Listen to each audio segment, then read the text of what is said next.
Bonjour à tous, alors dans cette vidéo, nous allons corriger l'exercice 98, page 34. Vous avez donc à utiliser la différence de termes. Alors là, c'est un exercice important puisque vous allez comprendre comment on fait lorsqu'on a des puissances.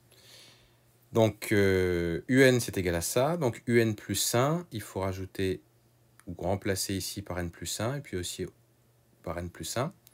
Ça me donne ça. 4 facteurs de n plus 1 moins 4 facteurs de n plus 1 moins 4 puissance n plus 1 moins 4 puissance n. Alors du coup là on a 4 puissance n plus 2 moins 4 puissance n plus 1 moins 4 puissance n plus 1 plus 4 puissance n, j'ai changé les signes.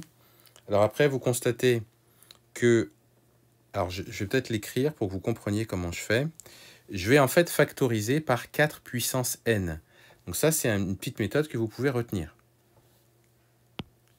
Il faut factoriser quand on a un truc comme ça parce que sinon vous ne pouvez pas avancer.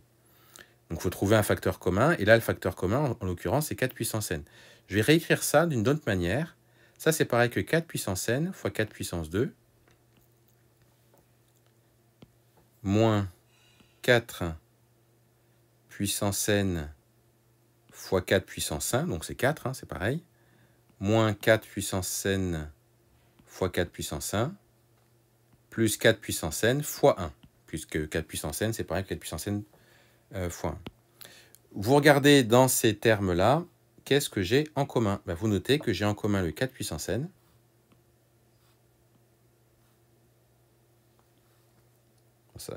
Voilà.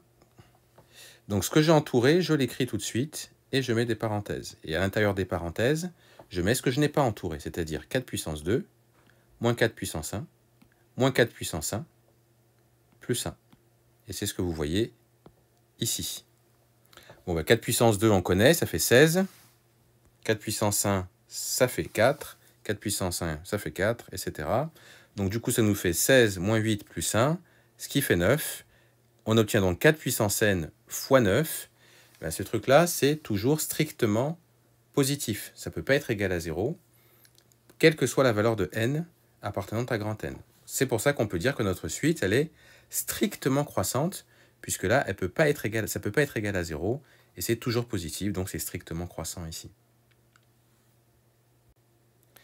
Alors, je précise juste une chose, notre 4 puissance n ne pourra jamais être négatif, même si n c'était... Alors déjà, n c'est un nombre positif, donc le problème se pose... Enfin, le problème se pose pas vraiment en réalité, puisque 4 à la puissance quelque chose, ça ne pourra jamais être négatif. Même si on avait 4 puissance moins 3, même si on avait ça, par exemple, ce truc-là, c'est positif, puisque c'est pareil que 1 sur 4 puissance 3. Donc dans tous les cas, notre 4 puissance n ne pourra pas être négatif, et c'est pour ça que le produit, il est forcément positif, et strictement positif, puisqu'il ne sera jamais égal à 0.